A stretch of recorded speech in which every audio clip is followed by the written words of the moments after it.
성도님들 안녕하십니까? 오늘은 3월 12일 사순절 21째 날입니다.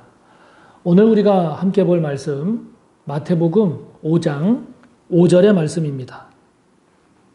신약성경 5쪽 마태복음 5장 5절입니다. 함께 봅니다. 온유한 자는 복이 있나니 그들이 땅을 기업으로 받을 것이며. 아멘. 한 번 더 봉독할게요. 온유한 자는 복이 있나니 그들이 땅을 기업으로 받을 것이며. 아멘.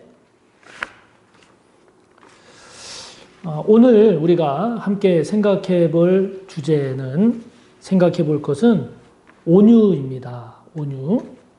왜냐하면 온유한 자가 복이 있기 때문이죠.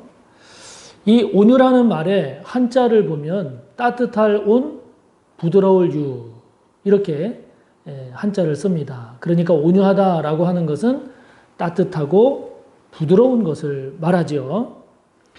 그래서 성품이 차갑고 거친 사람보다는 따뜻하고 부드러운 사람이 좋습니다.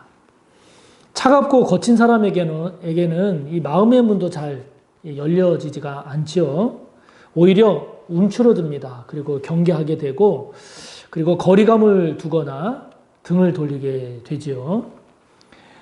온유라는 말에 쓰인 헬라어 프라위스라고 하는 이 말은요, 우리가 먹는 약 있잖아요. 이 약으로 말하자면 진정제, 이런 의미입니다. 그러니까 막 흥분되거나 아프거나 이런 거를 좀 가라앉히는 진정제고, 동물로 말하면 온유하다라고 하는 것을 동물로 말하자면 길들여진 동물, 또는 화나거나 흥분한 상태를 달래거나 진정시킨 그런 의미가 온유라고 하는 이 헬라어 프라위스의 뜻입니다. 그러니까 온유라고 하는 것이요, 본래 태생적으로 소극적이고 수줍어서 그래서 부드러운 것이 아니고, 그래서 그런 것이 아니라 마치 사나운 짐승이 주인에 의해서 잘 길들여져서 부드러워진 것처럼, 그렇게 된 것처럼 분노가 막 치밀어 오를 일이지만, 그러나 그런 상태에서 화를 내거나 화가 폭발하는 것이 아니고, 그런 마음을 잘 달래고 진정시킬 줄 아는 것이, 그것이 온유다 하는 겁니다.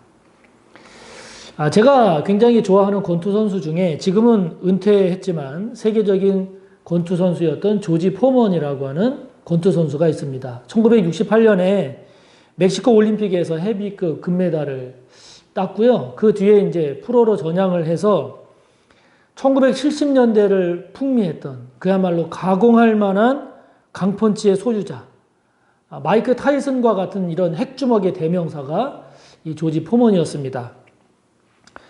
그 유명한 무하마드 알리에게 패배하기 전까지 패배를 모르는 전승, 그것도 90%가 넘는, 90%가 넘는 무시무시한 KO율을 자랑하는 그런 그야말로 무지막지한 그런 가공할 만한 펀치의 소유자였습니다. 그래서 그 당시 포먼이 경기하는 경기 장면을 보면 마치 상대방을 때려 눕히기 위해서 달려드는 맹수와 같이 아주 그 도끼, 그리고 혈기, 이런 것들로 가득 찬, 그리고 막 화가 난 이런 거친 그런 표정을 가지고 무자비하게 주먹을 휘두르는 그런 모습을 우리가 영상으로 볼 수 있습니다. 그러던 그가 무하마드 알리에게 지고, 그리고 그 뒤에 우습게 여겼던 지미 영이라고 하는 선수에게도 두 번째 패합니다. 패하고 나서 이 조지 포먼이 자기 탈의실로 왔을 때 그만 기절해서 쓰러지고 말아요. 그런데 이제 그때 이른바 주님을 만나는 영적 체험을 이 포먼이 하게 됩니다.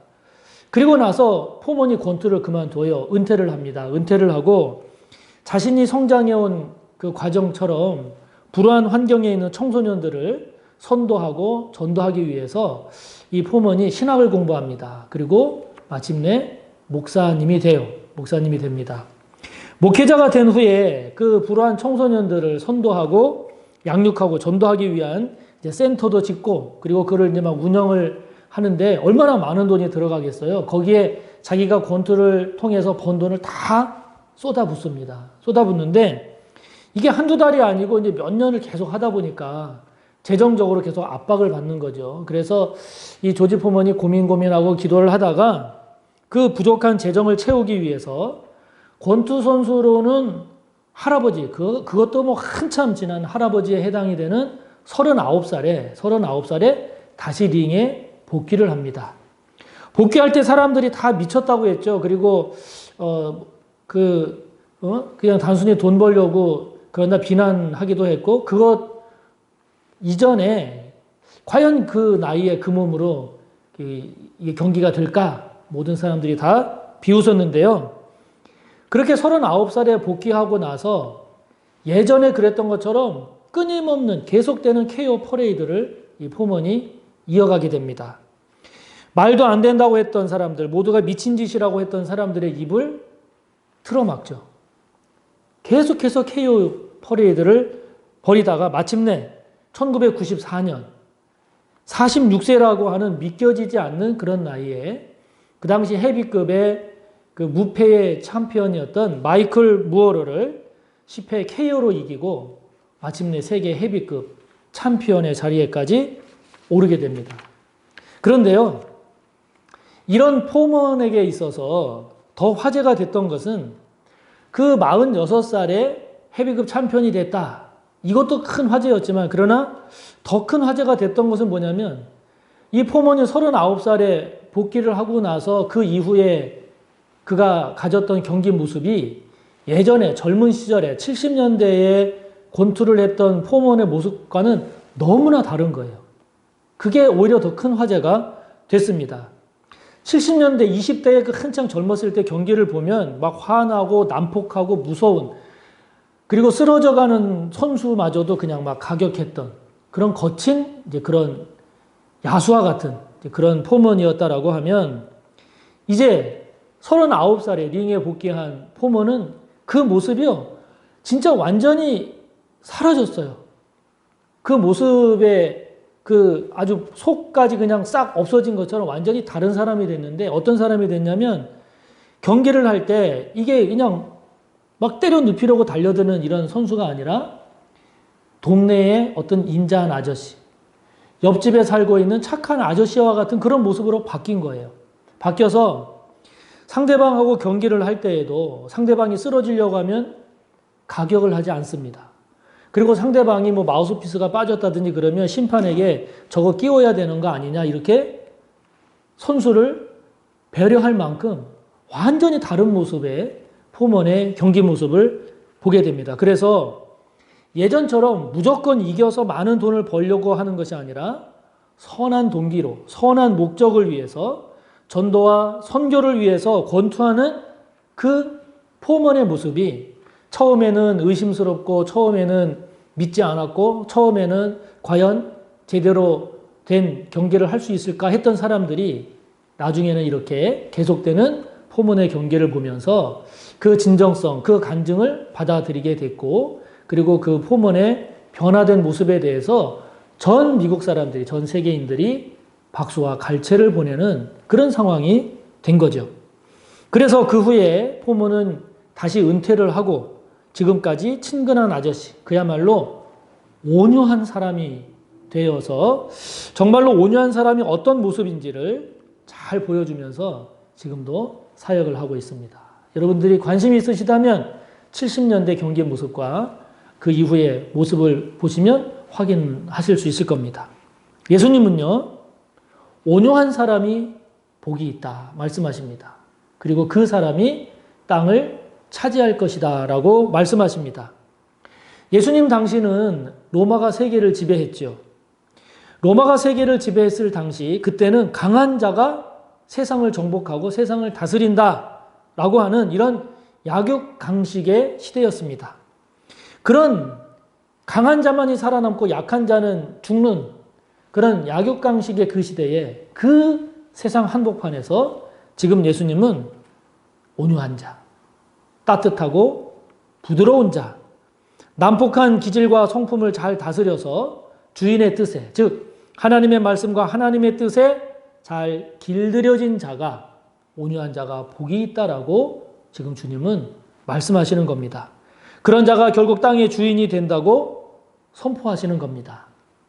강한 자가, 센 자가 세상을 정복하는 것이라고 외치던 당시 세상과 사람들을 향해서 주님은 온유한 자가 복이 있고, 그리고 그러한 사람이 땅을 차지한다라고 지금 선포하시는 겁니다.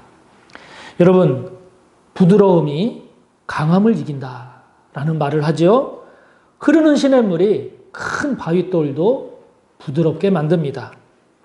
성경은 디도서 3장 2절에서 이렇게 말씀합니다. 아무도 비방하지 말며 다투지 말며 관용을 베풀며 모든 사람에게 언제나 온유함으로 대하게 하라고, 그렇게 가르치라고 말씀합니다.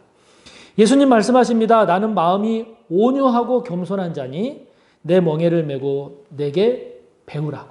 그러면 너희가 마음의 쉼을 얻을 것이라고 주님 말씀하십니다. 주님의 대표적인 성품, 온유입니다. 웬만큼 강해지지 않고는 세상에서 살아남기 어렵다라고 말해지는 지금의 시대입니다. 자기를 지키기 위해서는 더 많은 힘이 필요하다고 생각되는 지금의 시대입니다. 그렇기 때문에 이런 시대에 온유한 자가 복이 있고 그러한 사람이 땅을 차지하게 될 거다라고 하는 예수님의 말씀은 매우 낯설게 그렇게 다가올 수 있습니다. 그러나 그럴수록에 이런 예수님의 말씀을 신뢰하고, 그럴수록 성경에서 주시는 하나님의 말씀이 결국 진리이고 복됨을 믿어서 더욱더 온유한 자가 꼭 되시기를 바랍니다. 잘 길들여져야 하는 사나운 짐승이 사는 곳, 그곳은 깊은 산속이 아니라 저와 여러분의 마음인지도 모릅니다. 자기 멋대로 생각하고 날뛰려고 하는 이런 난폭하고 통제할 수 없는 이런 야생동물 같은 모습이 밖에 있는 것이 아니라 저와 여러분 안에, 저와 여러분의 모습인지도 모릅니다. 그런 저와 여러분의 감정과 마음을 잘 다스릴 줄 아는 그런 온유한 자가 되어서 복된 삶을 꼭 사는 저와 여러분이 되시기를 바랍니다. 함께 나눈 말씀 생각하며 또 말씀을 생각하고 기도하시고 하나님께 아뢰 기도를 이어가시기 바랍니다. 감사합니다. 내일 뵙겠습니다.